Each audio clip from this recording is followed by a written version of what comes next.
का मतलब ऊपर में, तो परमाणु भार को किस कहाँ लिखा जाता है? ऊपर में, और परमाणु संख्या को नीचे में। चाहे तुम लेफ्ट साइड लिखो चाहे राइट साइड। अब देखो 7 है ना, कितना है? 7। अब यहाँ 1s इलेक्ट्रॉन की संख्या 7 पुराना है। किसकी संख्या? इलेक्ट्रॉन की संख्या। अब पहले क्या है? 1s2, 1s2। अब इसके बाद ये ऐसे आएगा, फिर ऐसे 1s2 के बाद कुछ किस बार काट रहा है? 2s2, 2s2, 2s2 के बाद क्या? यहाँ से शुरू करना है, तो क्या होगा? 2p6, तो 2p। अब देखो यहाँ p पर कितना? 6 न है, लेकिन चाहिए कितना? तो 4 है नहीं है। अब क्या को चाहिए इसको? तो 3 चाहिए, तो 3 लिख दिए। इन चाहिए तो 3 है। p पर कितना इलेक्ट्रॉन? 6, लेकिन चाहिए यहाँ कितना? 3। तो यही हो गया इलेक्ट्रॉनिक विन्यास। क्या हो गया? इलेक्ट्रॉनिक विन्यास। अगर इसमें हम संयोजी इलेक्ट्रॉन ज्ञात करना है, क्या चीज? संयोजी इलेक्ट्रॉन। तो क्या होगा? 2 भिन्न कक्षा को आपस में जोड़ना। तो s और s को भिन्न कक्षा है नहीं, लेकिन s और p क्या है? भिन्न कक्षा। तो 3 2 5, तो 2 5 क्या हो गया? 2 5। तो नाइट्रोजन का संयोजी इलेक्ट्रॉन क्या है? 2 5। अगर इसका हमको वैलेंस यानी संयोजकता ज्ञात करना है, क्या चीज? संयोजकता। तो कैसे ज्ञात करेंगे? देखो, अगर संयोजकता के लिए 1 2 3 अगर 4 इलेक्ट्रॉन अंतिम सेल में संयोजी इलेक्ट्रॉन के 1 2 3 4 रहे तो संयोजकता वही होगा। लेकिन 4 से जैसे अधिक होगा तो किस में से घटा देना? 8 में से। तो 8 में से यहाँ 4 से अधिक न है, 5 न है, 8 में से कितना घटा देंगे? 5 को। कितना बचेगा? यही हो गया इसका 3 संयोजकता। नाइट्रोजन की संयोजकता कितना? 3। अब दूसरा ऑक्सीजन लेते हैं। ऑक्सीजन कितना नंबर में? ऑक्सीजन कितना नंबर में? इसका क्या होगा? 1s2।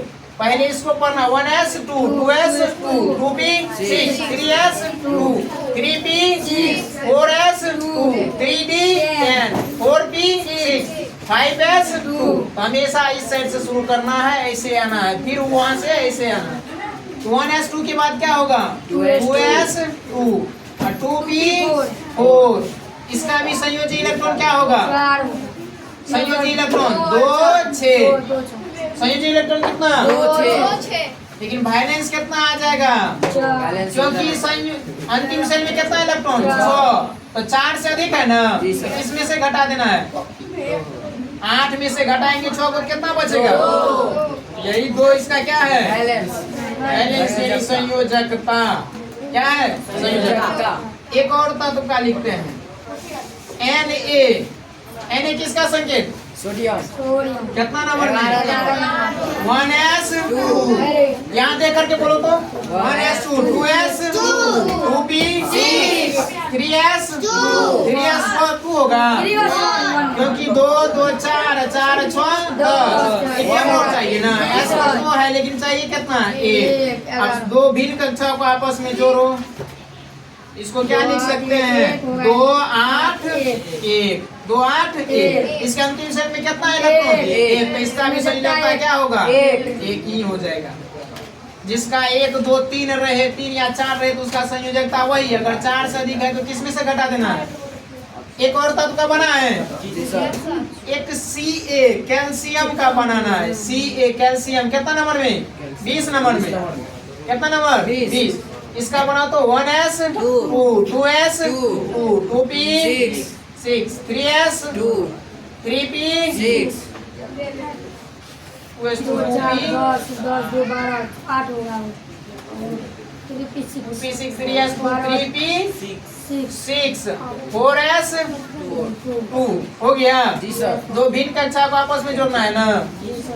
6 2 8, 6 2 8। इसका भी कितना? बैलेंस क्या हो गया? इसका संयोजी क्या होगा? 2 8 8 2। लेकिन संयोजकता क्या होगा इसका? संयोजकता 2, क्योंकि अंतिम सेल में कितना है? 2 है। अब वैसे भी संयोजकता निकालने के लिए क्या अक्रिय तत्व को भी याद रखना है। कौन कौन? Helium, neon, argon, krypton, xenon, radian, radon. यानी कि ये 2 नंबर, ये 10 नंबर, ये 18, ये 36, ये 54, 84 रे। अब देखो, अगर किसी भी मान के चलो इसमें हमको बताना है कि मालूम नहीं है नाइट्रोजन की संयोजकता कितना होगा। नाइट्रोजन की संयोजकता कितना होगा? बिना इलेक्ट्रॉनिक विन्यास निकाले वैलेंस इलेक्ट्रॉन निकाले।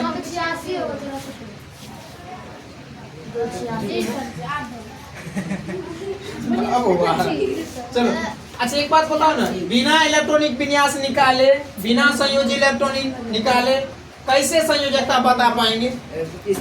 इन दोनों जो भी तत्व का हमको बताना है उनके बीच में रख देना है। जैसे हमको नाइट्रोजन का बताना है कि संयोजकता कितना होगा, तो नाइट्रोजन कितना नंबर में? तो कौन 2 अक्रिय तत्व के बीच में आएगा? तो 7 आता है 2 और 10 के बीच में, 2 और 10 के बीच में। अब चाह रहा है कि 7 वाला चाह रहा है कि इसको क्या अस्थाई तत्व भी कहा जाता है ना? जी सर। अक्रिय तत्व को अस्थाई तत्व। 7 नाइट्रोजन भी चाह रहा है कि हम अस्थाई बने। क्या बने? अस्थाई। क्या बने? अस्थाई। तो अब ये 2 के पास जाएगा कि 10 के पास जाएगा? जो इसके नजदीक में रहेगा वो उसी के पास जाएगा। तो 10 के पास जाने के लिए इसको क्या कुछ चाहिए? 3 गो। तो यही 3 गो अगर चाहिए तो यही 3 इसका क्या हो जाएगा? संयोजकता। यहाँ भी कितना निकला है? 3 ही निकला है। यहाँ भी कितना आया है? अगर 7 से 10 जाने के लिए कितना चाहिए? 3 तो हो गया संयोजकता। अब ऑक्सीजन का उसी तरह से देख लेते हैं। ऑक्सीजन कितना नंबर में? 8। किन 2 अक्रिय तत्व के बीच में जाएगा?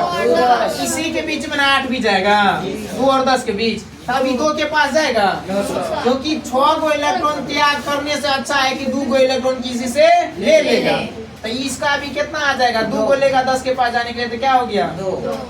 अब उसके तरफ Na कितना नंबर में? 11 किन 2 अक्रिय तत्व के बीच में? 10 और 18 के बीच में। अब इसका संयोजकता क्या होगा? अब 18 के पास जाने के लिए इसको कितना लेना पड़ेगा? 7 गो इलेक्ट्रॉन। दूसरे से कितना लेना पड़ेगा? 7 गो। कह रहा है 7 गो लेने से अच्छा 1 गो त्याग देते हैं। 7 गो लेने से अच्छा 1 त्याग, 1 गो त्याग देगा तो वही क्या हो गया? 1 उसका संयोजकता। उसके बाद कैल्शियम कितना नंबर में? 20 नंबर। तो किन 2 अक्रिय तत्व के बीच में जाएगा? 18 और 36 के बीच में। 18 और 36 के बीच में। अब देखो यहाँ 36 है, यहाँ 20 है, तो 16 को चाहिए इसको ना। 16 को से करा ऐसे अच्छा है, 16 को लेने से अच्छा 2 गो अपने त्याग देंगे तो क्या होगा? वही 2 गो त्याग करेगा या ग्रहण करेगा तो वही उसका क्या हो जाता है? संयोजकता। अगर हम संयोजकता में प्लस या माइनस का चिन्ह लगा देंगे तो वही क्या बन जाता है? आवेश, जिसको हम ऋण आवेश, धन आवेश कहते हैं ना। यहाँ देखो ना, 7 गो इलेक्ट्रॉन यह त्याग कर रहा है कि ग्रहण कर रहा है? ग्रहण कर रहा है। अगर 7 का हम बात करें, 7 इलेक्ट्रॉन ग्रहण कर रहा है कि त्याग कर रहा है? ग्रहण कर रहा है। मतलब यह दूसरे से ले रहा है ना? जी सर। तो दूसरे से ले रहा है तो इसका मतलब कर्जा के रूप में? जी सर। अगर किसी से हम कुछ ले रहे हैं तो इसका मतलब कर्जे के रूप में ना। कर्जा को किस रूप में दर्शाते हैं? माइनस में। माइनस के रूप में। तो क्या हो गया यहाँ? -3। तो नाइट्रोजन पर -3 आवेश भी रहता है। तो कभी कभी नाइट्रोजन पे इस तरह से चिन्ह देखा है, N 3 गो माइनस का चिन्ह। जी सर। यही है -3। अब उसी तरह से ऑक्सीजन का देखते हैं। ऑक्सीजन क्या किया है? 2 गो इलेक्ट्रॉन त्याग किया है कि ग्रहण किया है? त्याग किया कि ग्रहण किया है? ग्रहण किया है। तो इस पर भी कितना? माइनस का चार्ज ना। तो ऑक्सीजन पर भी क्या होता है? कभी कभी O पर 2 गो ऐसे माइनस का चिन्ह लिखा रहता है, लिखा हुआ। अब Na का देखते हैं। Na का कितना है? 11। यह त्याग किया कि ग्रहण किया है? त्याग किया है। यह त्याग किया, क्योंकि 18 से अच्छा है कि 10 के पास जाएगा, तो ये वो त्याग किया है ना। इसका मतलब जब त्याग किया है तो ये प्लस है। तो Na पर कभी कभी चिन्ह ऐसे रहता है +1 या नहीं तो Na प्लस, सिर्फ 1 गो प्लस। 1 तो लिखा नहीं जाता है, 1 गो प्लस लिखे या 1 लिखे तो बात बराबर होता है। इस तरह से ये लिखा जाता है। समझी? अब समझी? लिखा